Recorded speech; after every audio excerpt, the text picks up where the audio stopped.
تمہاری عورتیں تمہاری کھیتی ہیں، تو اپنی کھیتی میں جس طرح چاہو جاؤ، اور اپنے لیے نیک عمل آگے بھیجو، اور اللہ سے ڈرتے رہو، اور جان رکھو کہ ایک دن تمہیں اس کے روبرو حاضر ہونا ہے۔ اور اے پیغمبر، ایمان والوں کو بشارت سنا دو، اور اللہ کے نام کو اس بات کا ہیلا نہ بنانا کہ اس کی قسمیں کھا کھا کر سلوک کرنے اور پرہیزگاری کرنے اور لوگوں میں صلح و سازگاری کرانے سے رک جاؤ، اور اللہ سب کچھ سنتا ہے، جانتا ہے۔ اللہ تمہاری لغو قسموں پر تم سے مواخذہ نہیں کرے گا،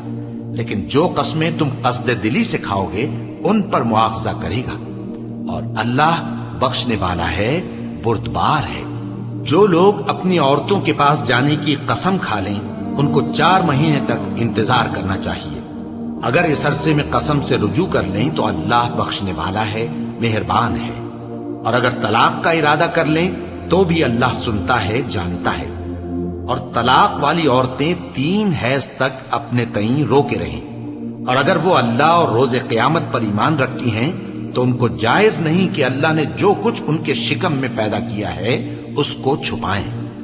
اور ان کے خاوند اگر پھر موافقت چاہیں تو اس مدت میں وہ ان کو اپنی زوجیت میں لے لینے کے زیادہ حقدار ہیں۔ اور عورتوں کا حق مردوں پر ویسا ہی ہے جیسے دستور کے مطابق مردوں کا حق عورتوں پر ہے، البتہ مردوں کو عورتوں پر 1 درجہ فضیلت ہے، اور اللہ غالب ہے، صاحب حکمت ہے۔ طلاق صرف 2 بار ہے، یعنی جب 2 دفعہ طلاق دے دی جائے تو پھر عورتوں کو یا تو بطریق شائستہ نکاح میں رہنے دینا ہے یا بھلائی کے ساتھ چھوڑ دینا۔ اور یہ جائز نہیں کہ جو مہر تم ان کو دے چکے ہو اس میں سے کچھ واپس لے لو۔ ہاں، اگر زن و شوہر کو خوف ہو کہ وہ اللہ کی حدوں کو قائم نہیں رکھ سکیں گے تو اگر عورت خاوند کے ہاتھ سے رہائی پانے کے بدلے میں کچھ دے ڈالے تو دونوں پر کچھ گناہ نہیں۔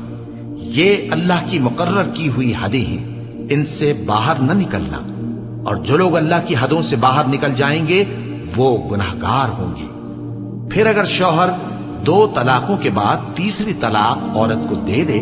تو اس کے بعد جب تک عورت کسی دوسرے شخص سے نکاح نہ کر لے اس پہلے شوہر پر حلال نہ ہوگی۔ ہاں،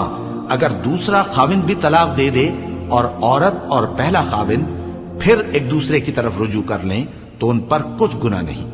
بشرطے کہ دونوں یقین کریں کہ اللہ کی حدوں کو قائم رکھ سکیں گے، اور یہ اللہ کی حدیں ہیں، ان کو وہ ان لوگوں کے لیے بیان فرماتا ہے جو علم رکھتے ہیں۔ اور جب تم عورتوں کو 2 دفعہ طلاق دے چکو اور ان کی عدت پوری ہو جائے تو انہیں یا تو حسن سلوک سے نکاح میں رہنے دو یا بطریق شائستہ رخصت کر دو، اور اس نیت سے ان کو نکاح میں نہ رہنے دینا چاہیے کہ انہیں تکلیف دو اور ان پر زیادتی کرو، اور جو ایسا کرے گا وہ اپنا ہی نقصان کرے گا۔ اور اللہ کے احکام کو ہنسی اور کھیل نہ بناؤ، اور اللہ نے تم کو جو نعمتیں بخشی ہیں اور تم پر جو کتاب اور دانائی کی باتیں نازل کی ہیں جن سے وہ تمہیں نصیحت فرماتا ہے ان کو یاد کرو، اور اللہ سے ڈرتے رہو، اور جان رکھو کہ اللہ ہر چیز سے واقف ہے۔